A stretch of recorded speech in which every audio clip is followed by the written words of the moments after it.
तो कल घर जाके आपको 1.5 घंटा लग गया लिखने के लिए, 50-60 मिनट लग गए लिखने में, 25 मिनट लग गए, 10 मिनट लगे, तो वो जो बकाया 50 मिनट वो जो टाइम था टोटल, आपने अगर एक दिन के 50 मिनट या 1 घंटा सीलो के लिए रखा है तो बाकी टाइम क्या किया? फ़ोन चलाया आराम से, रिलैक्स करके, चिल करके। तो जब इतना टाइम था तो मुझे तो लगता है आपने याद ही कर ली होगी डेफिनेशन। अगर 10 मिनट लिखने में लग गए और बंदा जाके एक सब्जेक्ट को 1 घंटा तो देता ही है, सीलो को किसी भी दिन 1 घंटे से ज़्यादा की ज़रूरत नहीं है घर जाके। लेकिन अगर टाइम बच गया है तो फिर मेरे ख्याल में आपने सोचा होगा कि चलो याद करने की तरफ आते हैं। कल जाते जाते मैंने नहीं बताया था, नहीं तो आप जो है ना डेफिनेशन की मोहब्बत में उसे याद करते। इस चैप्टर में से सबसे ज़्यादा अगर कोई डेफिनेशन पूछी है तो उन्हें बॉडी कॉर्पोरेट पूछी है, क्योंकि उन्हें लगता है यही सबसे तकलीफदेह चीज़ है। तो बॉडी कॉर्पोरेट बस एक काम की डेफिनेशन पड़ी थी, बाकी हमने जो है ना वो छोटी मोटी सी बातें की थी। कंपनी किसे कहते हैं? जो कुछ 1984 2016-2017 के एक्ट में रजिस्टर्ड। इनने कहा जो 1984 2016 या 17 के एक्ट में रजिस्टर हो, लेकिन कंपनी की डेफिनेशन में तो उन्होंने इतनी गहराई में बात ही नहीं की। Any company which is registered in company law और and this act, this act, कोई भी कंपनी जो कि रजिस्टर हुई हो इस एक्ट में या कंपनी लॉ में। अब जब उन्होंने या कंपनी लॉ कहा है तो इसका मतलब है उस कंपनी लॉ में अब चारों नहीं, बाकी के 3 शामिल हैं। तो जो कंपनी लॉ है उसमें क्या क्या शामिल है? कंपनी लॉ में क्या क्या शामिल है ख़वातीन की तरफ से? जी, कंपनी लॉ में क्या क्या शामिल है? Repeal companies act, companies ordinance 1984, companies ordinance 2016 and also include this act. और फिर थोड़ा सा वक्फा दे के कहना है अनलेस कॉन्टेक्स्ट प्रोवाइड अदरवाइज। इसका मतलब क्या है? अनलेस चे जाए हालांकि, अच्छा ज़रा ज़्यादा उर्दू हो गई, अनलेस अनटिल, जब तक कि ऐसा ना हो जाए। कैसा ना हो जाए? कॉन्टेक्स्ट, उर्दू तर्जुमा सियाको सबाक, ये तो आसान लफ्ज़ है। उर्दू में वो सियाको सबाक वगैरह याद है, वो तशरीह करते थे तो पहले सियाको सबाक बताते थे कि इर्द गिर्द चल क्या रहा था, उस वक्त के हालात क्या थे, उस टाइम पे शायर तकरीबन मरने वाला हो रहा था तो उस वक्त उसने क्या सोचा और किस तरह से है, या उस वक्त मुल्क के क्या हालात थे। वो एक पैराग्राफ आ जाता था, ये एक शेर आ जाता था और फिर सियाको सबाक पे बात होती थी। तो सियाको सबाक का मतलब है कि चल क्या रहा था इर्द गिर्द। प्रोवाइड्स अदरवाइज, इसके अलावा कुछ कहे, यानी मैं आपसे कह रहा हूँ कि कंपनी लॉ की डेफिनेशन में कंपनीज एक्ट 2017 भी आएगा अनलेस कि हम कुछ और कहना चाह रहे हों, अनलेस कि जुमला कुछ और तरफ इशारा कर रहा हो, अनलेस आपको जो सिचुएशन है वो कुछ इसके अगेंस्ट लग रही हो। इसका मतलब है कि कंपनीज एक्ट 2017 हमेशा कंपनी लॉ की डेफिनेशन में आएगा, लेकिन कहाँ नहीं आएगा? जहाँ बोलने वाले का थोड़ा सा इरादा डिफरेंट है, जहाँ कॉन्टेक्स्ट हमें थोड़ा सा डिफरेंट शो कर रहा है। अब कॉन्टेक्स्ट कैसे डिफरेंट शो करेगा? पिछली ही डेफिनेशन पे चले जाते हैं। कंपनी किसे कहते हैं? वो चीज़ जो कंपनीज एक्ट 2017 में बनी हो या कंपनी लॉ में बनी हो। अब कॉन्टेक्स्ट क्या बता रहा है कि हमने कंपनीज एक्ट 2017 बोल दिया है। जब वो बोल दिया है तो अब कंपनीज एक्ट में, ये कंपनी लॉ में ये नहीं आएगा। तो कंपनी लॉ की डेफिनेशन में ये वाला लॉ भी कंसिडर करना है अनलेस कि आपको लग रहा हो कि इसके अलावा कोई बात हो रही है। तो अनलेस कॉन्टेक्स्ट प्रोवाइड अदरवाइज, ये बेसिकली लीगल टर्म है। वो कहना चाह रहे हैं कि अनलेस कि आपकी जुमले की टोन डिफरेंट चल रही है, जहां लिखा हुआ है वो कुछ और कहना चाह रहे हैं। अगर कहीं चलते चलते मैं अचानक से कहूँगा ये चीज़ कंपनी लॉ के मुताबिक होगी तो इसका मतलब है मैं चारों का जिक्र कर रहा हूँ।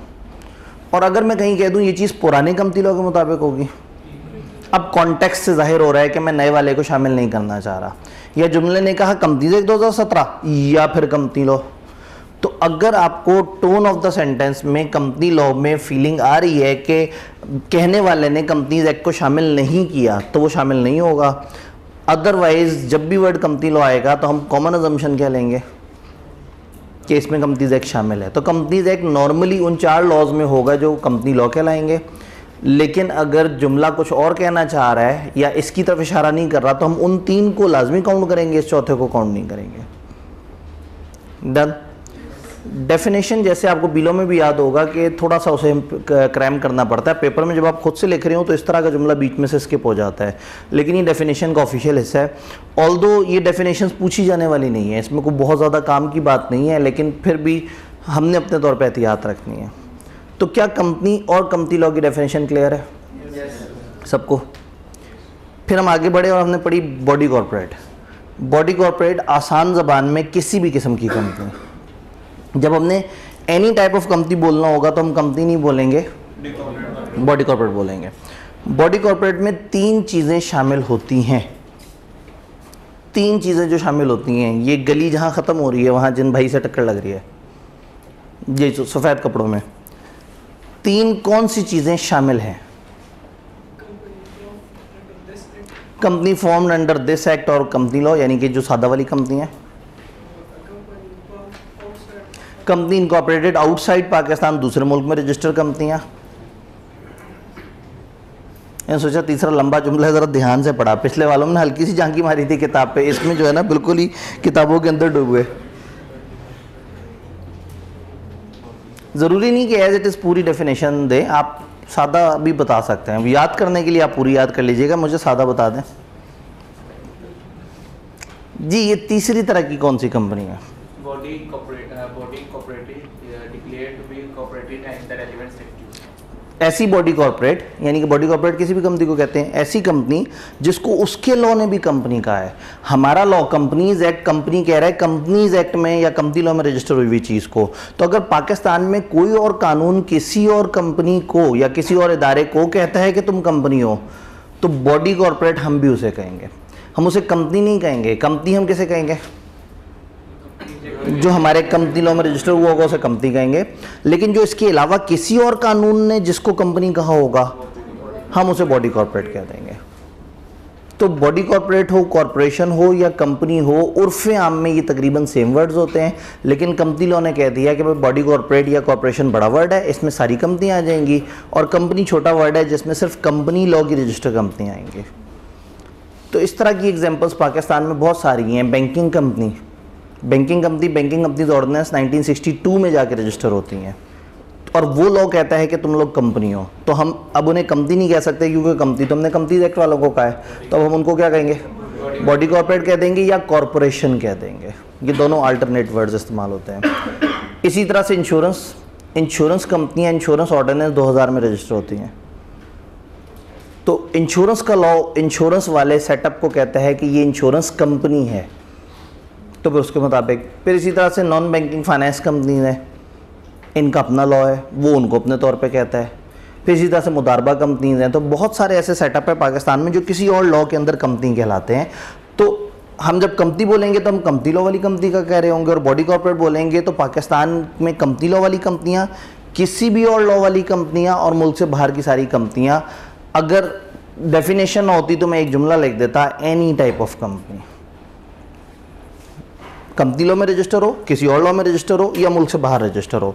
तो इन्होंने तकरीबन सारी ही तरह की कंपनियां कवर कर दी। तो ये 3 चीज़ें इसमें ऐड होंगी। इन 3 लाइंस में कोई कन्फ्यूजन तो नहीं, ये क्लियर है। फिर इससे आगे चलते हैं। 2 चीज़ें एक्सक्लूड होंगी। 2 चीज़ें जो एक्सक्लूड होंगी, कौन सी 2 हैं? कोऑपरेटिव सोसाइटी, ये क्या चीज़ होती है?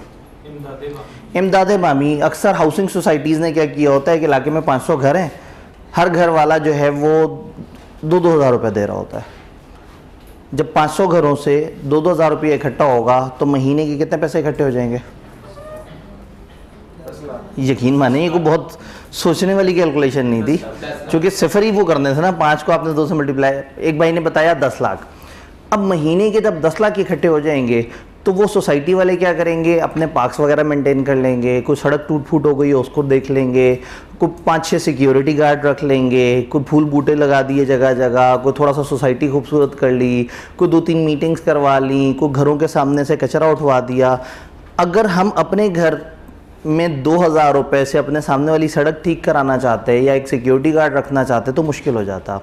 तो टेक्निकली इन 500 लोगों ने क्या किया? इन 500 लोगों ने इमदाद महमी की। तो आपने अक्सर सुना होगा फलाना हाउसिंग कोऑपरेटिव सोसाइटी। तो कोऑपरेटिव सोसाइटी वो होती है जिसमें बहुत सारे लोग मिलके एक दूसरे का फ़ायदा कर रहे होते हैं। तो इस तरह की कोऑपरेटिव सोसाइटी दिखने में तकरीबन कंपनी वाली फीलिंग आती है। उसका एक सदर भी होता है, उसका कुछ डायरेक्टर्स भी होते हैं, उनके इलेक्शन भी होते हैं, उनकी मीटिंग्स भी होती हैं, उसमें फंड्स एलोकेशन भी होती है। तो दिखने में ना तकरीबन कंपनी की तरह से वो चल रहे होते हैं। लेकिन इन्होंने कह दिया खबरदार, कोऑपरेटिव सोसाइटी अगर कोऑपरेटिव सोसाइटी के कानून में रजिस्टर है तो हम उसको बॉडी कॉर्पोरेट नहीं कहेंगे। क्लियर ही बात। और एक और उस सेटअप को भी नहीं कहेंगे जिसको क्या हो जाए, फेडरल मिनिस्टर कह दे कि इसको आपने बॉडी कॉर्पोरेट नहीं कहना, तो जब वो कहेगा जिसको कहेगा हम उसको बॉडी कॉर्पोरेट नहीं कहेंगे। अल्हम्दुलिल्लाह हमारे सिलेबस में वो लिस्ट नहीं है कि उसने किस किस को मना कर दिया। पाकिस्तान में जो लॉ के साथ हुआ वो तो बड़ा भयानक था, लेकिन जो कंपनी लॉ पेपर के साथ हुआ वो बहुत खूबसूरत था। अब सिलेबस में कई जगह पे लिखा आएगा एज मे बी स्पेसिफाइड, तो हम छलांगे मारना शुरू कर देंगे खुशी से, क्योंकि जो स्पेसिफाइड है वो है नहीं, और जब उन्होंने किसी और सर्कुलर से स्पेसिफाई किया वो सिलेबस में नहीं, तो हमारे मज़े लग गए। अभी दूसरी लाइन में हमने सोचना ही नहीं है कि उन्होंने किसको नोटिफाई किया, बस हमने ये ध्यान में रखना है कि कोऑपरेटिव सोसाइटीज़ पक्की मना है, और उसके अलावा वो इदारे जिनको मिनिस्टर कह दे, फेडरल मिनिस्टर कह दे कि इसको नहीं काउंट करना, उसको नहीं काउंट करेंगे। और अब हम झंझट से ही निकल आए कि उसने किसको कहा है किसको नहीं कहा। हमारा स्कोप बहुत ही लिमिट कर दिया है कि अपने इस तरह के तमाम सर्कुलर्स जिन्होंने वजाहत की है इस तरह के बेचारे सेक्शंस की जो अब बेचारे ख़राब हो गए हैं, अब इसमें ना SECP को बहुत काम करना पड़ा, जगह जगह बहुत सारे सर्कुलर्स इशू करने पड़े कि उस सेक्शन का ये मतलब था, उस सेक्शन का ये मतलब, क्योंकि नीचे का सेक्शन तो गायब हुआ है। तो मज़े की बात है हमारे सिलेबस में वो सेक्शन है, लेकिन उसका जो वजाहती SRO है वो सिलेबस में नहीं है। तो जगह जगह कंपनी लॉ में ये लफ्ज़ आपका मुँह चढ़ा रहा होगा, पहले आपको बुरा लगेगा फिर अच्छा लगेगा, क्योंकि उसकी मज़ीद गहराई में उतरने की ज़रूरत नहीं होगी। तो क्या ये 5 बातें समझ आ रही हैं? 3 ऐड क्या होंगे, 2 माइनस कौन से होंगे? कोई कन्फ्यूजन इस पूरी डेफिनेशन में तो बताएं। फिर हमने पढ़ी फॉरेन कंपनी। अब बॉडी कॉर्पोरेट में तो हर तरह की कंपनियां आ गई। अब हम क्या चाह रहे हैं? हम चाह रहे हैं कि हम पाकिस्तान में जिन कंपनियों पे कानून साजी करेंगे उनको ज़रा सेपरेट कर लें बॉडी कॉर्पोरेट से। कंपनी इनकॉर्पोरेटेड आउटसाइड पाकिस्तान में कुस्तुनतुनिया में मौजूद एक रजिस्टर्ड कंपनी भी आएगी, बट ज़िंदगी में ना उसने कभी पाकिस्तान की तरफ देखा, ना सोचा, ना उसने पाकिस्तान में कोई डील किया, ना उसको कोई एजेंट पाकिस्तान में है। तो पाकिस्तान के लिए वो कंपनी इनकॉर्पोरेटेड आउटसाइड पाकिस्तान है, लेकिन हमारा उससे कोई ताल्लुक़ नहीं। तो हमारे लॉ ने क्या किया, फॉरेन कंपनीज़ के कुछ रूल्स बता दिए। फॉरेन कंपनियाँ वो बाहर की कंपनियाँ हैं जिनका पाकिस्तान से किसी तरीके से कोई कनेक्शन है, या वो खुद पाकिस्तान में ऑफिस डाल के बैठे हुए हैं, या उन्होंने अपनी एजेंसी या फ्रेंचाइज पाकिस्तान में दी हुई है, या वो फिज़िकली पाकिस्तान में डील कर रहे हैं, या वो ऑनलाइन या किसी भी और स्पेसिफाइड मैनर में डील कर रहे हैं। वो किसी भी तरीके से पाकिस्तान में अपनी फैक्ट्री लगा के बैठे हुए हों, अपना कोऑर्डिनेशन ऑफिस लगा के बैठे हुए हों, अपना सिर्फ एक ब्रांच खोल के बैठे हुए हों, हर बाहर की कंपनी जो पाकिस्तान से कनेक्टेड है और पाकिस्तान में किसी ना किसी किस्म का ऑपरेशन कर रही है, उसको फिर हम एक स्पेसिफिक नाम दे देंगे, फॉरेन कंपनी। और ये डेफिनेशन हम भला क्यों पढ़ रहे हैं? चूँकि आई के अपने सिलेबस में डाल दी, वरना पूरे सिलेबस में मैं फॉरेन कंपनी का दोबारा जिक्र ही नहीं करूँगा। तो ये समझ नहीं आ रही कि ये बीच में अचानक से इनको क्यों याद आ जाता है और ये डेफिनेशन डाल देते हैं। तो हमारे कॉन्सेप्ट से कोई ताल्लुक नहीं है, आगे इसके ऊपर हमने कोई सेक्शन नहीं पढ़ना, लेकिन इसकी सिर्फ डेफिनेशन सिलेबस में। तो इसलिए मैंने आपसे कहा था कि 1-2 दिन ऐसे होंगे जिसमें हम कुछ बोर सी डेफिनेशंस पढ़ रहे होंगे। तो ये उन 2 दिनों में से 1 दिन गुजर चुका है। अब ये चारों डेफिनेशंस हमें अच्छी तरह से क्लियर है? पक्का? चलें आगे। कंपनियों में नेक्स्ट कैटेगरी की तरफ आते हैं। कंपनीज की कैटेगरीज।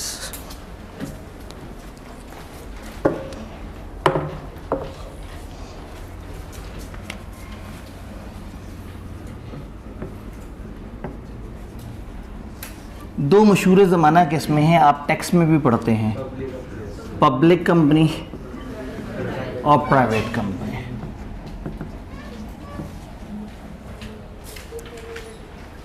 कंपनियों को कैसे कैसे कैटेगराइज कर सकते हैं? अभी तक हमने कंपनी पढ़ा है, बॉडी कॉर्पोरेट पढ़ा और मुल्क से बाहर की कंपनी जो पाकिस्तान में डील कर रही है वो पढ़ा है। अब जो पाकिस्तान में मौजूद कंपनी है उनको आज हम 2 तरह से उनकी डिवीज़न देखेंगे। सबसे पहले हम देखेंगे उसमें आवाम कितनी इन्वॉल्व है, उस हिसाब से एक ये बनेगी। और एक उनकी कैटेगरी बनेगी कि उनकी लायबिलिटी कितनी है। तो पाकिस्तान में जो कंपनियां हैं उनको या पब्लिक होना होता है या प्राइवेट। इसमें पब्लिक कंपनी की डेफिनेशन हमारे लॉ की सबसे क्यूट डेफिनेशन है, a company which is not a private company is a public company. तो ये याद रखने की ज़रूरत ही नहीं है, जो प्राइवेट नहीं होगी वो पब्लिक होगी। अच्छा, टैक्स में उल्टा है, टैक्स में प्राइवेट में लिखा है जो पब्लिक नहीं होती, वो पब्लिक को डिफाइन कर देते हैं और प्राइवेट को कह देते हैं जो पब्लिक नहीं है। तो कंपनी लॉ में हम प्राइवेट को डिफाइन कर देते हैं। अब ये पब्लिक और प्राइवेट कंपनी क्या है? प्राइवेट कंपनी एक रेस्ट्रिक्टेड सी फंसी हुई सी कंपनी है, एक ऐसी कंपनी जो बेचारी ज़्यादा ग्रो ही नहीं कर सकती ओनरशिप में। आप एक कंपनी बनाते हैं और उसमें रिस्ट्रिक्शन लगा देते हैं कि इस कंपनी में 50 से ज़्यादा मेंबर्स नहीं आएंगे। मैं डेफिनेशन स्क्रीन पे भी दिखा दूंगा, एक दफ़ा कॉन्सेप्ट समझ लें फिर तो डेफिनेशन तो बहुत ही सिंपल तरीके से हो जाएगी। एक ऐसी कंपनी जिसमें 50 से ज़्यादा मेंबर्स नहीं हो सकते, एक ऐसी कंपनी जिसके मेंबर्स अपने शेयर ट्रांसफ़र भी नहीं कर सकते आराम से, एक ऐसी कंपनी जिसमें आप बाहर के लोगों को बुला भी नहीं सकते, आ जाओ हमें मज़ीद पैसों की ज़रूरत है, तुम लोग आके हमारे शेयर्स खरीद लो। प्राइवेट लफ्ज़ से ज़ाहिर है, खुफिया सी कंपनी है, छुप के काम कर रही है, अब अवाम के सामने नहीं आती। पब्लिक का मतलब है जो अवामी कंपनी है, तो प्राइवेट का मतलब है जो अवामी कंपनी नहीं है, चंद लोगों के हाथ में चल रही है ये कंपनी। तो चंद लोग अगर कंपनी रजिस्टर कराते वक्त कहें कि इस कंपनी के 50 से ज़्यादा मेंबर्स नहीं होंगे, अगर वो कह दें इस कंपनी के मेंबर शेयर्स आराम से ट्रांसफ़र नहीं कर सकते, और अगर वो कह दें कि इस कंपनी में बाहर से लोगों को इनवाइट नहीं करेंगे क्या और कंपनी की सिक्योरिटीज़ खरीदो, तो ये कंपनी बन जाएगी प्राइवेट कंपनी। सवाल ये है कि इतनी फंसी हुई कंपनी क्यों बनाएं? ये क्या कर रहे हैं? हम अपने पाँव पे खुद कुल्हाड़ी, भाई कंपनी का तो मतलब है खुल के खेलो, जितने मर्जी लोग आएँ जाएं। हम क्यों एक कंपनी को खुद ही से महदूद कर रहे हैं कि बस ये चंद लोग ऐसे चला रहे होंगे? अपना खाते हैं, अपना कमाते हैं, अच्छी नींद आती है। भाई ने कूजे में जो है वो नहर बंद कर दी जी। ओनरशिप डाइल्यूट नहीं होगी, अच्छा थोड़ा सा पढ़ा लिखा सा लफ्ज़ सुनाई दिया, डाइल्यूट यानी कि छोटे छोटे टुकड़ों में नहीं टूटेगी, चंद हाथों में रहेगी, डिवाइड नहीं होगी। और समझदार लोग उसको चला सकेंगे जिनको उसकी नॉलेज हो। सिर्फ वही लोग चलाएं जिनको नॉलेज हो। कल को कोई भी सेठ उठ के आके जो है वो उसको चला रहा हो। भाई देखिए ना, 6-7 दोस्तों ने मिलके कंपनी शुरू की और उन्होंने जिस दिन कंपनी शुरू की उस दिन अग्नि पे हाथ रख के वचन दिया, ठीक है, और वो वचन ये था कि हम इस कंपनी को ताहयात चलाते रहेंगे। हम 7 दोस्तों ने कंपनी शुरू की है, ये कंपनी कभी हम 7 दोस्तों से बाहर नहीं जाएगी, और जो होगा अच्छा दौर हो बुरा दौर हो हम इस कंपनी को नहीं छोड़ेंगे। कंपनी चलती गई, बड़े अच्छे प्रॉफिट्स कमाए, ख़ास टाइम पे कंपनी बड़े अच्छे तरीके से चल रही थी। उनमें से 4 दोस्तों को अचानक से पैसों की ज़रूरत पड़ी। एक सेठ ने आके उन 4 दोस्तों को कहा कि हाँ भाई जो तुम्हारी कंपनी चल रही है तुम क्या मानते हो, तुम लोगों के शेयर्स की क्या वर्थ है? उन्होंने कहा जी हम लोगों के शेयर्स की वर्थ है फ़र्ज़ करें 4 करोड़। उसने कहा मैं 5 करोड़ दूंगा, तुम चारों अपने शेयर मुझे दे दो। लालच में उन्होंने उसको शेयर दे दिए। अब जब अगले दिन बाकी 3 लोग आए कंपनी में कि आए बैठेंगे, नए विजन पे काम करेंगे, दोबारा से सोचेंगे, तो सामने एक साहब जो है वो रिवॉल्विंग चेयर पे बैठे हुए गोल गोल घूम रहे। अब आप अपने ऑफिस में आए, अपने ही ऑफिस में आप एंटर हो और सामने एक साहब जो है वो एक बड़ी सी कुर्सी पे बैठे गोल गोल घूम रहे हैं और आप उन्हें जानते ही नहीं। मैंने कहा जी आप कौन? उन्होंने कहा जी मैं मालिक होता हूँ। मैंने कहा क्या मतलब, क्या बात कर रहे हो, मालिक तो हम हैं। उसने कहा कितने हो तुम लोग? मैंने कहा 7। उसने कहा कहाँ हैं बाकी 4? हाँ वो 4 नज़र नहीं आ रहे। तो उन्होंने कहा हमारा इतना शेयर और हम में से हर बंदा इतने इतने % का हिस्सेदार है जी।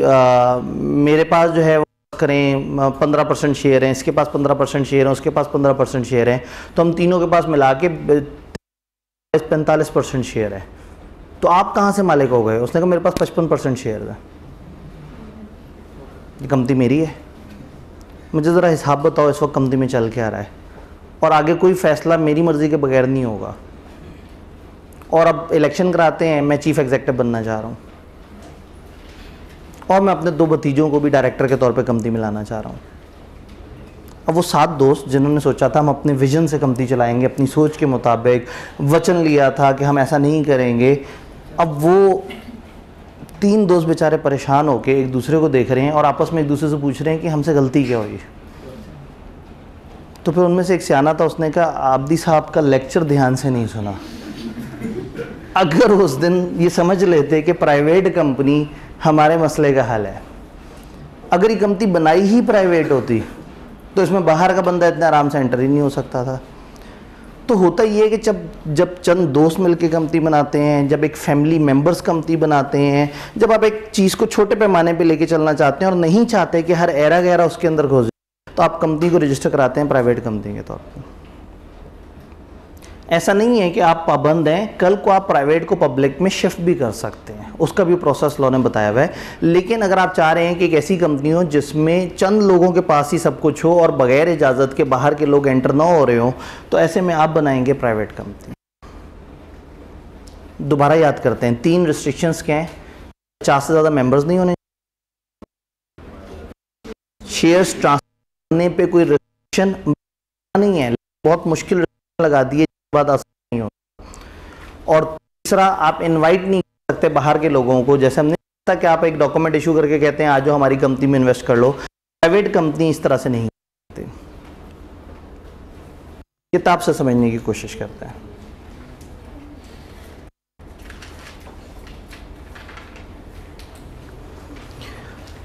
Public company, private company. Public company किसे कहते हैं? Company which is not a private. तो यही इन्होंने फंसा दिया हमें कि पहले प्राइवेट पढ़ना पड़ेगा। फिर हम आए प्राइवेट में 2 तरह की कंपनियां हम बात कर रहे हैं अदर प्राइवेट कंपनी की। Company can be registered bye at least 2 members. ये एक ऐसी कंपनी है जो कम से कम 2 मेंबर्स भी रजिस्टर करा सकते हैं। एंड इट रिस्ट्रिक्ट्स, ये रोक देती है किन चीज़ों से? 3 चीज़ों से, ब्रैकेट बाद में पढ़ेंगे। Maximum number of members 50, right to transfer the shares by its members, bracket में save as otherwise provided in act. Definition है ना, तो बीच में अपने अल्फाज भी ले आते हैं। सेव एज का मतलब है सिवाय उसके, अदरवाइज प्रोवाइडेड इन एक्ट, जहां लॉ ने कुछ और बताया। मैंने आपसे कहा कि शेयर ट्रांसफर करने पे पक्की रिस्ट्रिक्शन नहीं होती, लेकिन कुछ प्रॉब्लम होती है। तो उन्होंने कहा आप शेयर ट्रांसफर नहीं कर सकते सिवाय वहां जहां लॉ आपको खुद ही बता दे। भाई एक बंदा ही मर गया प्राइवेट कंपनी में, फिर तो उसके शेयर ट्रांसफर होंगे ना, तो जहां लॉ कह देगा वहां होंगे, अदरवाइज इसके शेयर आराम से ट्रांसफर नहीं होंगे। तीसरा, इनविटेशन ऑफ सब्सक्रिप्शन, इनवाइट करना लोगों को कि आओ सब्सक्राइब करो, आओ अप्लाई करो। किस चीज़ के लिए? From general public to its shares, debentures या रिडीमेबल कैपिटल। शेयर्स, डिबेंचर्स या इस तरह की चीज़ों के लिए अगर आप लोगों को बुला रहे हैं कि आओ पैसे दो और हमसे ये सिक्योरिटीज़ ले लो, तो ये वाली कंपनी वाला काम नहीं कर सकती। तो इस कंपनी में 3 रिस्ट्रिक्शन होंगी।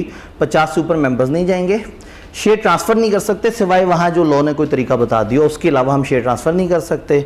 और तीसरा, अवाम को बुला नहीं सकते कि आओ और हमारी चीज़ें खरीदो। अब आपकी चीज़ों में शेयर्स भी हो सकते हैं। फिर एक डिबेंचर होता है जो कि इक्विटी नहीं डेट का पोर्शन होता है। आप थोड़ा सा जैसे जैसे अकाउंटिंग में आगे बढ़ते चले जाते हैं, आप इन चीज़ों को थोड़ा सा और समझते चले जाते हैं।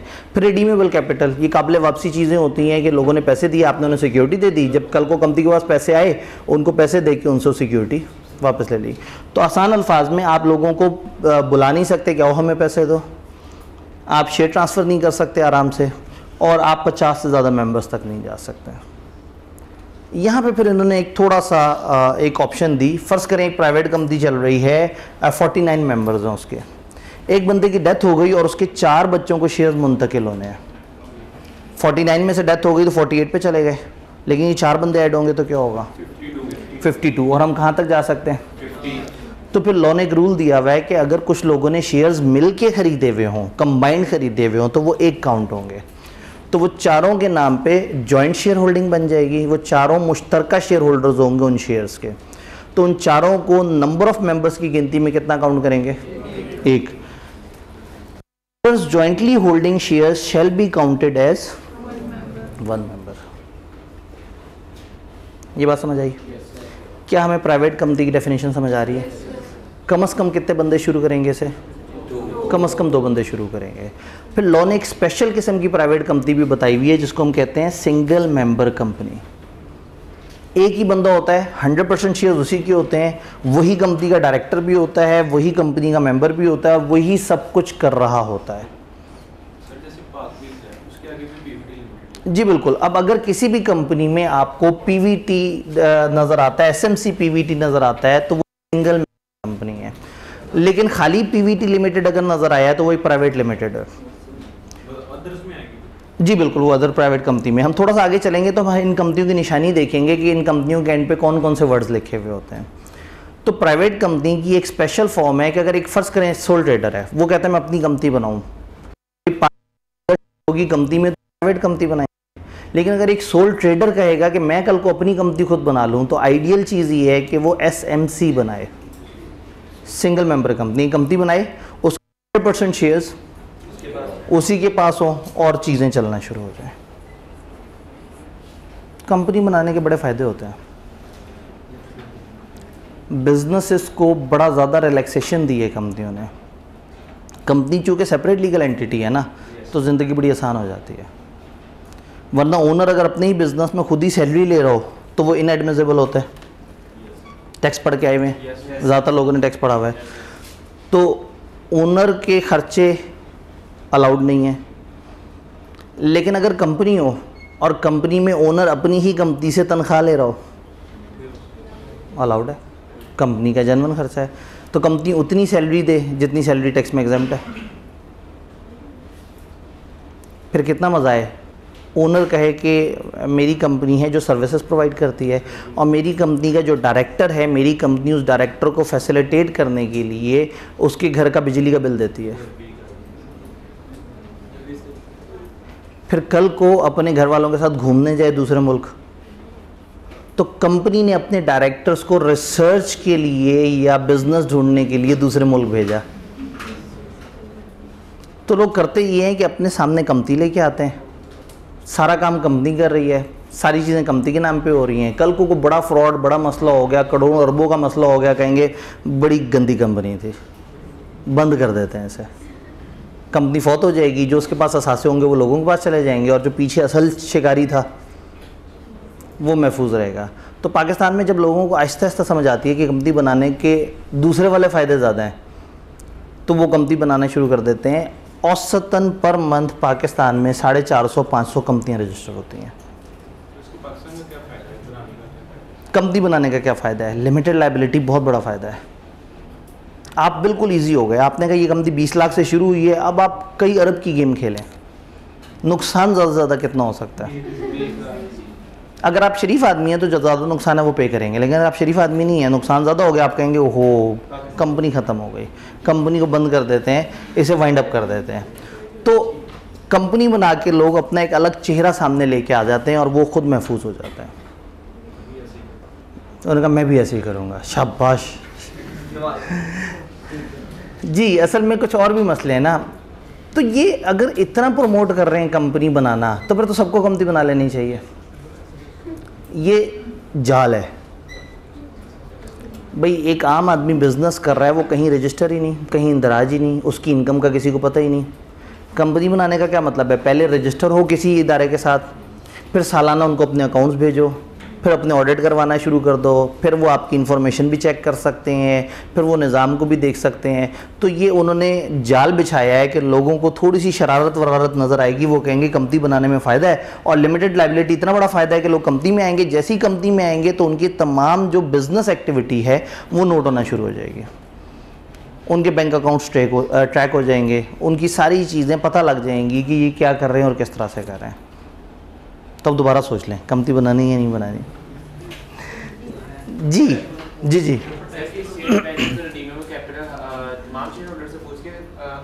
जी सवाल ये है कि क्या स्टेट बैंक रिडीमेबल कैपिटल सारे वो लोगों से पूछ के इशू करता है? जवाब ये है कि हमने इतना सोचना ही नहीं है। मैंने तो रिडीमेबल कैपिटल की डेफिनेशन तक नहीं आपको बताई। मैं तो उस तरफ गया ही नहीं जहां हाथ जल जाएगा, इसको टच भी नहीं किया। और आपको कहा अकाउंटिंग वाले हजरात आपको तसल्ली से इन सारों की चीज़ें बताएंगे। यानी आइडियली अगर ये डेफिनेशन ना होती ना, तो मैंने यहाँ लिखना था invitation of subscription from general public for any securities. गली मुका देता। मैं क्यों गंदे गंदे लफ्ज़ बीच में लेके आऊँ? तो रिडीमेबल कैपिटल बहरहाल एक ऐसा कैपिटल है जो काबिल वापसी कैपिटल होता है, लेकिन अल्हम्दुलिल्लाह हमारे सिलेबस में इसकी गहराई में जाना नहीं है। आई कैप मानता है कि ये कैफ 7 है, इससे पीछे एक और सब्जेक्ट है जिसका नाम है कैफ 6, और कैफ 6 में इन तमाम तरह की सिक्योरिटियाँ, डिबेंचर, शेयर्स, इनकी कैलकुलेशंस, इनके हिसाब किताब, इक्विटी की किस्में, डेट की किस्में, बड़ी थोरो डिस्कशन है। तो यहाँ लॉ ने ज़्यादा लिफ्ट ही नहीं कराया। तो फ़िलहाल कंपनी लॉ की किताब में, कंपनी लॉ के सिलेबस में इस सवाल का जवाब है कि हमने बात ही नहीं करनी।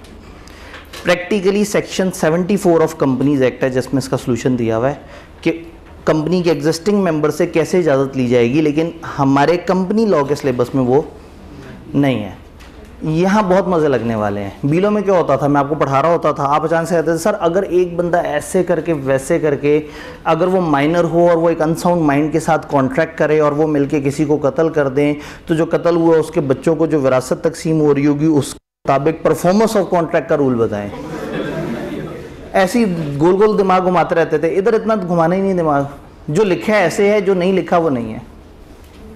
तो इधर ऑप्शन ये कंप्लायंस वाला लॉ है, जो इन्होंने कहा है वैसे करना है, जो नहीं कहा वैसे नहीं करना। तो इधर हम ज़्यादा गहराई में हमें उतरने की ज़रूरत ही नहीं पड़ेगी। लेकिन फिर भी अगर आपका इस तरह का कोई सवाल आएगा तो मैं एक दफ़ा डिस्क्लेमर दूंगा कि हम जो बात कर रहे हैं वो सिलेबस से बाहर निकल के हैं, और वापस आके आपसे कहूँगा सिलेबस के अंदर इसका कोई जवाब नहीं। डन। तो हम एक लाइन के इतने गंदे से वर्ड जिससे तेज़ी से गुजर गए, उसके अंदर की इजाज़तें फेडरल गवर्नमेंट कैसे देगी और स्टेट बैंक कैसे इन्वॉल्व होगा, क्यों परेशान हो? फिर भी अगर बहुत दिल कर रहा हो परेशान होने का, तो हमारा CA फाइनल का कॉर्पोरेट लॉ का कोर्स इस टाइम पे फ्री पड़ा हुआ है। वहाँ सारी बातें बहुत तसल्ली से हुई हैं, पूरा कंपनीज एक्ट, उसके साथ सारे कनेक्टेड रूल्स, रिडीमेबल कैपिटल के कवानीन, सब कुछ वहाँ पे मौजूद है। लेकिन इस वक्त सामने है नन्हे मुन्ने मासूम से पौधे। तो जब नन्हे मुन्ने पौधे होते हैं तो उनको वासा के बड़े वाले पाइप से पानी नहीं देते, वो तो उजड़ जाएंगे ना बिल्कुल ही। तो उनको हल्का हल्का सा स्प्रे करेंगे पानी का। हाँ, जब आप लोग इंशाल्लाह तनावर दरख्त बन चुके होंगे, जब आप लोग इतने मजबूत हो चुके होंगे, तो फिर पानी भी ज़्यादा आएगा। ठीक है, वो ज़्यादा बारिश होती है तो ज़्यादा पानी आता है। तो इस वक्त जो है ना, वो जब नन्हे मुन्ने रही हैं तो क्यों ज़्यादा परेशान होना चाहते हैं? जब आई के परेशान नहीं कर रहा तो ख़ुद क्यों इतना परेशान होना? तो सीलों में ज़िंदगी बड़ी आसान है। इधर मैं आप लोगों को लेफ्ट राइट जाने ही नहीं दूंगा। आप जाएंगे, मैं कहूँगा ये सिलेबस से बाहर निकल गया, निकाल दो इस बच्चे को। प्राइवेट कंपनी समझ आइए, सिंगल मेंबर कंपनी एक ख़ास किस्म की कंपनी है, लेकिन ज़्यादातर जब मैं प्राइवेट बोलूँगा तो मेरी मुराद क्या होगी? ये वाली कंपनियाँ। तो SMC एक अकेले बंदे की प्राइवेट कंपनी है और इसको अपने नाम के साथ वाज़ेह तौर पर लिखना पड़ता है SMC प्राइवेट, ताकि सब लोगों को पता लग जाए कि इसमें एक ही बंदा है, वही सारे मामला चला रहा है। ये दोनों क्लियर है? पब्लिक की तरफ आते हैं। अब पब्लिक की डेफिनेशन समझ आएगी। पब्लिक वो है जो प्राइवेट नहीं है। इसका मतलब है जिसमें ये रिस्ट्रिक्शंस नहीं है। इसका मतलब ये है कि अगर मैं आपसे पूछूं कि बताओ पब्लिक में क्या होगा, तो आप कहेंगे सर 50 से ज़्यादा मेंबर्स भी हो सकते हैं, सर इसके मेंबर शेयर्स भी ट्रांसफ़र कर सकते हैं, सर यहाँ पे जो है वो डिबेंचर्स, शेयर्स इशू करना, लोगों को बुलाना, ये सब कुछ अलाउड होगा। बिल्कुल ऐसे ही है। अब पब्लिक कंपनी की आगे से दो किस्में, लिस्टेड और अनलिस्टेड। कंपनी लॉ की ये आखिरी खुशनसीब अटैम्प्ट है जिसमें सामने जो लोग आए हैं वो पढ़े लिखे हैं। जब दोबारा मर्ज हो जाएगा शुरू वाले पेपर में, तो लोग PRC के फ़ौरन बाद जब इस पेपर में आएंगे तो उनकी अभी इतनी नॉलेज नहीं होगी। लेकिन मैं नहीं मानता कि सामने मौजूद किसी बंदे को लिस्टेड अनलिस्टेड में डाउट होगा। चलें, अगर डाउट भी है तो कोई बात नहीं है, मैं रैंडमली पूछ लेता हूँ, तो जिसको अभी भी डाउट हो वो सुन लेगा। ये लिस्टेड क्या होता है? जो स्टॉक एक्सचेंज पे जाकर अपने आप को रजिस्टर कराता है। इसका मतलब है कि जिसके शेयर स्टॉक एक्सचेंज पे ट्रेड हो रहे हैं, कोई भी बंदा स्टॉक एक्सचेंज से जाकर उसके शेयर्स खरीद सकता है, बेच सकता है। तो अनलिस्टेड जिसमें ऐसा नहीं है। तो एक पब्लिक कंपनी में जब मर्जी जितने मर्जी लोग आ जाएं, लेकिन अगर पब्लिक कंपनी चाहे कि हमें बहुत आसानी से फंड्स मिल जाया करें और हमारी कंपनी में बहुत ज़्यादा एक्टिविटी हो, तो वो अपने आप को रजिस्टर करा लेते हैं स्टॉक एक्सचेंज के पास। उसके बाद उस कंपनी के शेयर खरीदना बड़ा आसान हो जाता है। मेरे पास अगर 10 लाख है और मैं सोच रहा हूँ मैं किसी कंपनी के शेयर खरीदूँ, तो शायद अनलिस्टेड तो मुझे नज़र ही नहीं आएंगी। मैं वेबसाइट पे जाऊँगा स्टॉक एक्सचेंज की और मुझे जो नज़र आ रही होंगी लिस्टेड, मैं उन्हीं के शेयर्स खरीद लूँगा।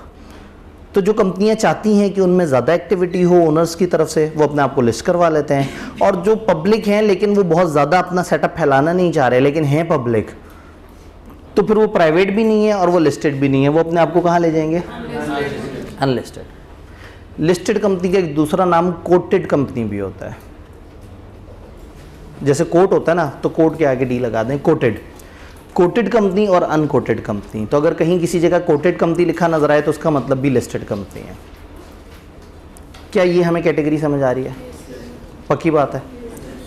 अब चलते हैं दूसरी तरह की कैटेगरी। अभी हमने जो कैटेगरीज देखा है वो है पब्लिक इन्वॉल्वमेंट के हिसाब से। एक कंपनी के अंदर पब्लिक ज़्यादा इन्वॉल्व होगी तो पब्लिक कंपनी, और अगर लिमिटेड पब्लिक इन्वॉल्व होगी लिमिटेड रूल्स के साथ तो वो क्या कहलाएगी? Private company. अब कंपनियों की एक और कैटेगरी लाइबिलिटी के हिसाब से, एज पर लाइबिलिटी।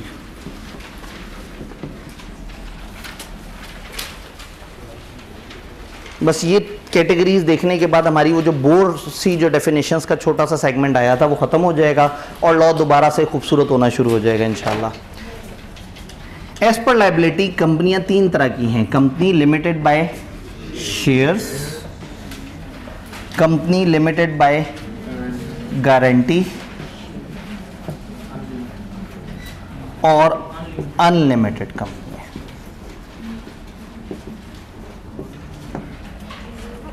कंपनियों को लाइबिलिटी के हिसाब से तीन कैटेगरीज में डिवाइड करते हैं।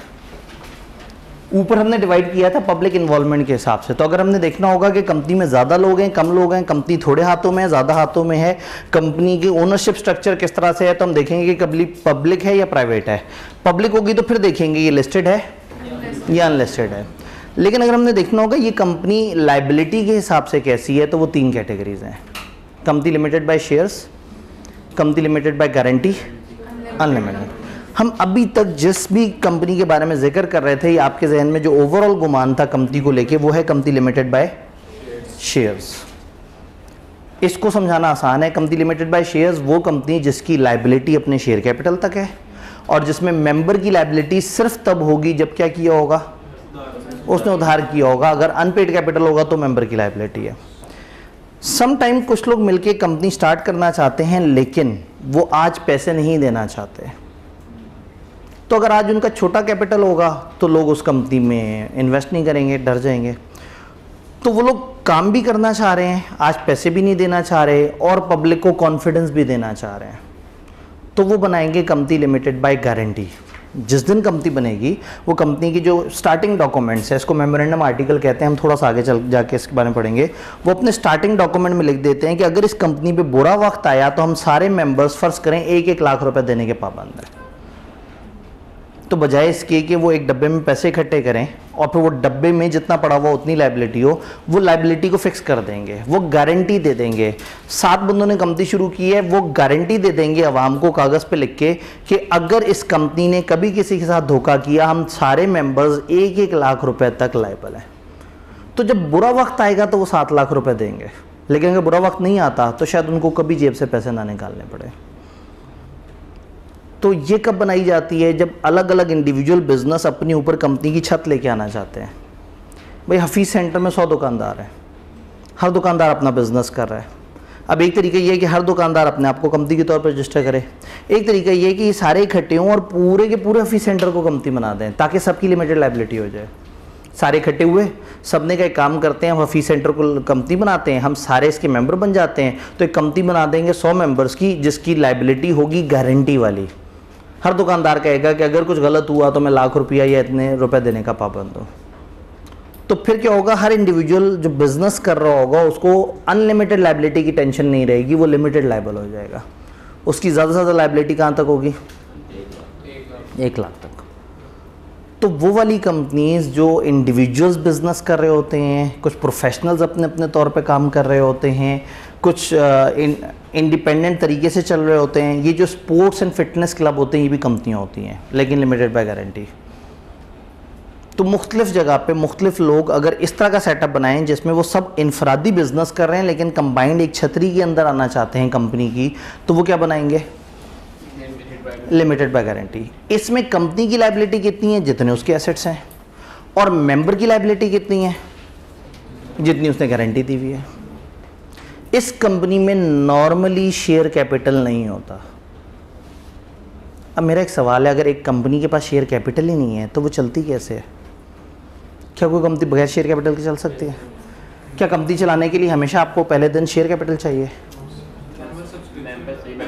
मेंबर सब्सक्रिप्शन वगैरह भी हो सकती हैं। मैं एक इदारे की एग्जांपल दूंगा, वो कंपनी नहीं है लेकिन उसका कैपिटल नहीं है और फिर भी चल रहा है। आईकैप। क्या आईकैप को शेयर कैपिटल की ज़रूरत है?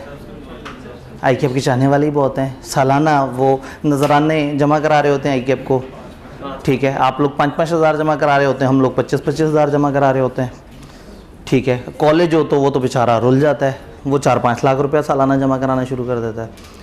तो जब इतने सारे अकीदतमंद मौजूद हों तो शेयर कैपिटल की ज़रूरत है उन्हें।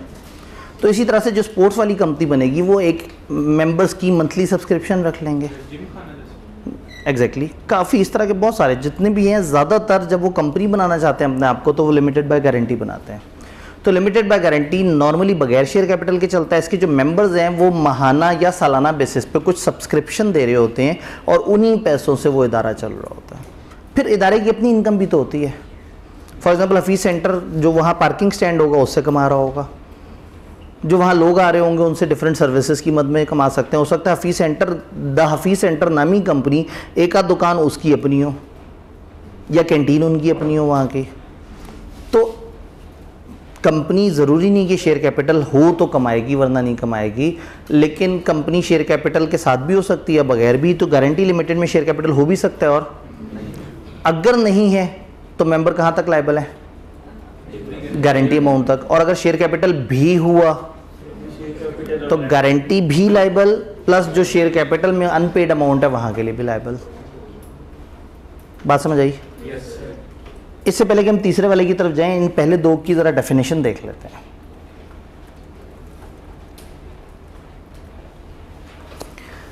Company limited by shares, liability of members is limited by memorandum, वो जो स्टार्टिंग डॉक्यूमेंट है, जो कंपनी बनाते हुए एक डॉक्यूमेंट होता है, to the extent of amount if any remaining unpaid on the shares respectively held by. ऐसी कंपनी जिसमें मेंबर्स की लाइबिलिटी उतनी है जितने शेयर्स उनके अनपेड हैं। तो यहां कंपनी में मेंबर की लाइबिलिटी सिर्फ तब होगी जब उसने पूरे पैसे ना दिए हो। जी